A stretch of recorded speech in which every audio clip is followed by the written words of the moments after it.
I turn on the telly and I literally see this man protesting about him losing his house. Go down a bit then. Go down the back a bit. If you go down, I'll see you come over the top. I'll tell you when, just a second.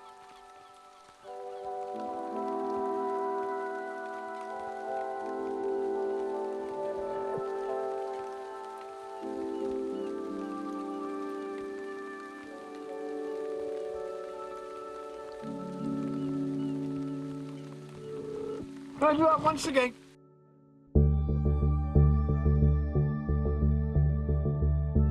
You see my view every morning. I was playing fields. I watch the football on a Saturday. That's the 360. Like there's a change. My home.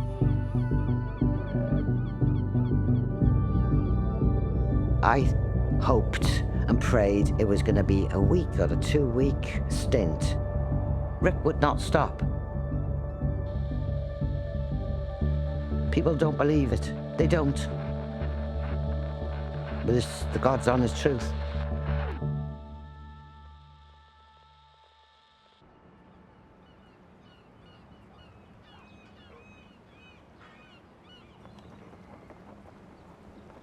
You know, if I say something and you think, oh, she can't say that, you got to tell me. Don't Right. second guess it, just say. Say it, right. So, talk to me a little bit about what it was like growing up in Barry. Growing up in Barry was lovely. It was buzzing. Lights and shops and people, and it was fabulous. Our family were my mum and my dad, Rick and me. Rick and I were 2 peas in a pod. He was my general. Well, no, I was the general, sorry, and he was the sidekick. He was a little devil, but he was lovely. He had lots of accidents, fallen off a bike, skin graft, hospital. He was fearless, like from the word go. I met Ricky, I think they used to be mods and rockers, and he was a mod. He was a very attractive man, Ricky. Yeah, he's very, very attractive. My dad passed away in 1982 with his 9th heart attack, and my mum was alone. Rick moved in, that was it. Rick moved in to take care of Mother. And it just all went wrong.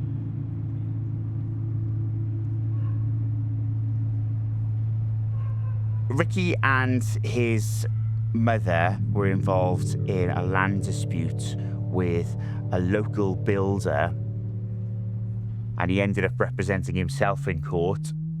Rick won his case, possibly against all odds, because he wasn't a trained legal representative. But unfortunately, that did have a cost. He had debt accumulating because he couldn't work.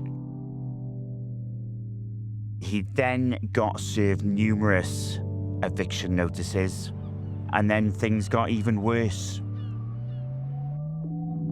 It was a Sunday. Rick phoned me up and said, Mum's died. I just couldn't believe it. With all the pressure that, was going through the courts and that, and it just took her apart.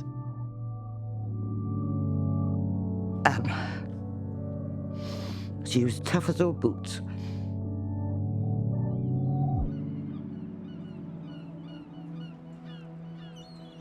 I was actually sitting in the room. I seen him coming in the passageway there. 3 policemen. Then the bailiff walked in and he said, "You've got 10 minutes to leave the house, Mr. Canty." So I just thought, well, I gotta go over there. He was gone, and I was thinking, please, dear God, don't let it be where I think he is. That was it. Rick was on the roof.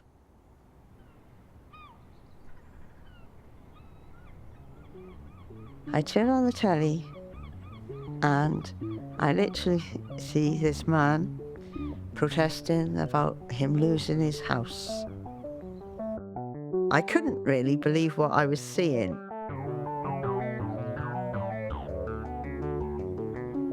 My husband, he came into the room and I said, "Look at this. This man lives up the street from us." And he said, "Don't be so silly." And I said, "Literally, it is." He's going to sit there. They ain't going to take his house. He's going to sit on the roof.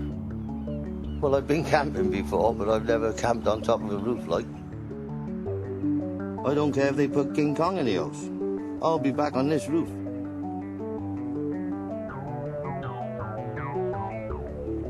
I think everyone started to talk.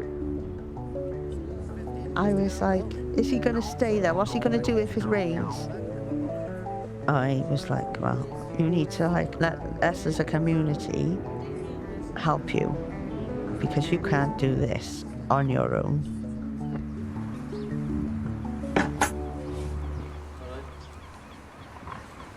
Rick had buckets for his ablutions.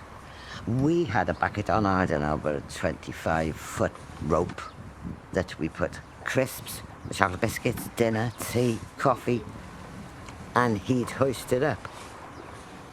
My neighbours bring me coffee in the morning, 8 o'clock, and toast and cheese toasties, and I get chocolates from the kids and sweets and oranges, apples from a mate of mine who works on the market on a Tuesday down Barry, and I think I'm more healthy now than what I was before I came up here. Same old rubbish. And somebody got him a tent, and then somebody arranged the bed. Well, the neighbours is 5-star silver service. The girls argue, the different girls argue, who's going to cook me what meal for what day. I got a menu now. Back then, there was no stepping back. They were all there. They were all there.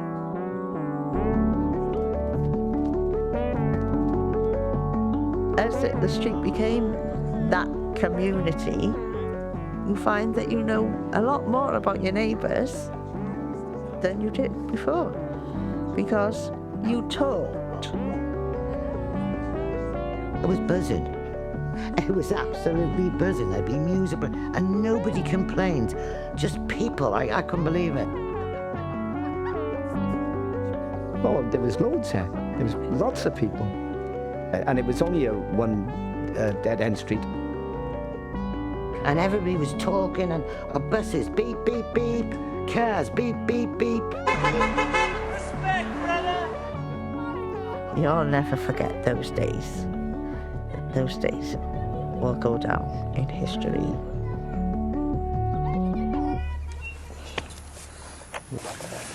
Well,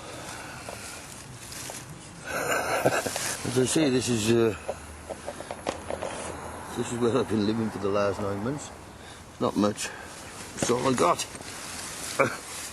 It's a bit cramped, but it's better than being out in the open in the winter. When he first went up there, I thought it was just going to be a few months. But then, month after month went by, and he was still up there. It was like, oh, I think he's going to be up here a long, long time. The house was actually bought at auction in 2007. He was facing charges of contempt of court and damage to the property. Rick certainly wasn't backing down in the face of those charges. If they try to take the house from me and throw myself out on the streets, I'm going to stay on it as long as it takes until somebody sees some sense.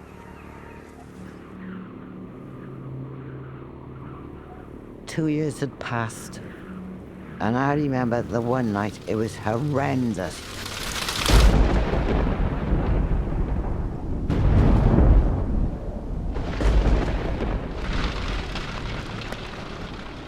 he's just a man in a tent that they bought from Argos.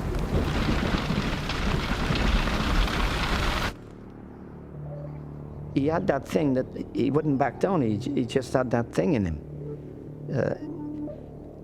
He wouldn't back down off no one. How far are you going to go? Maybe he's going to die a bit, because is he going to lose that fight? Because this will kill him.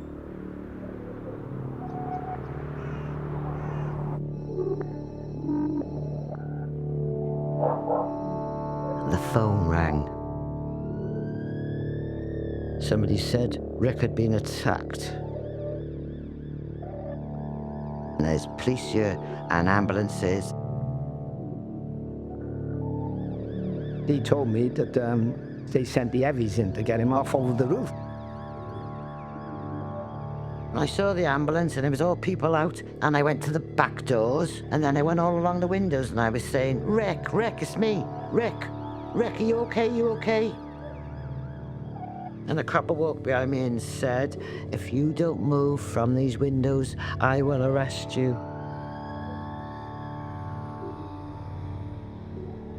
He gets taken to hospital where his head is 3 times the size of what it should be. It was grotesque.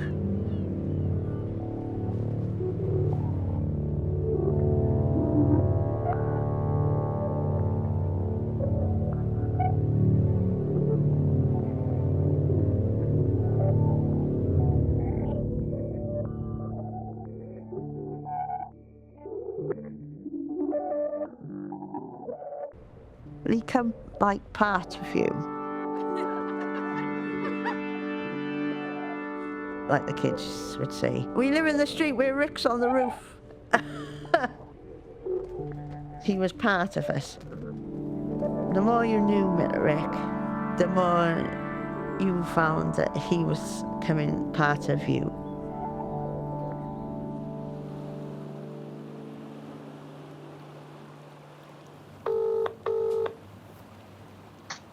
Hello? Hi Rick, it's Isaac. How are you? I love it well, to tell you the truth. It just keeps getting worse, Isaac. I can't breathe properly. I can tell you the truth, Isaac. I know you're going to film it, I don't know really. My lungs well, they said they were alright, except for the COPD. And now I got something wrong with my aortas.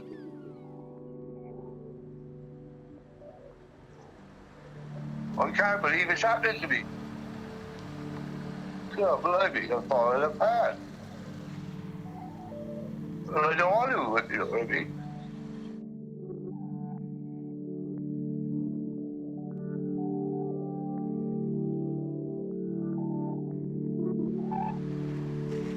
I have never met a fella half as courageous as my brother Rick was. Never. And I'm never gonna. Because there will never be another one like Rick. Okay. Right, yeah. You okay with that now? Yeah?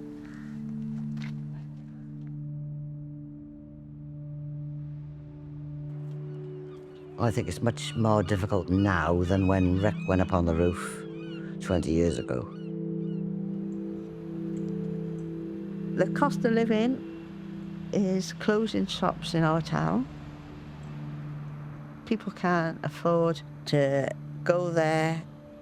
They can't go out. It loses what we call a community. These days, I don't think people hardly knows their neighbours now, the next door neighbours. Rick inspired me.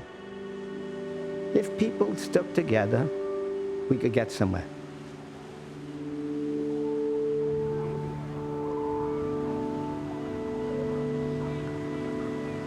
I would never have thought I'd be involved in anything like that. You were part of Rick on the Roof. Those people on Raldan Close back in 2006, they know they are because they were there.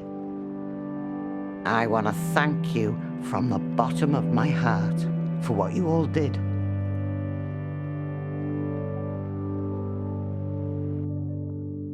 You can't give up. Don't give up.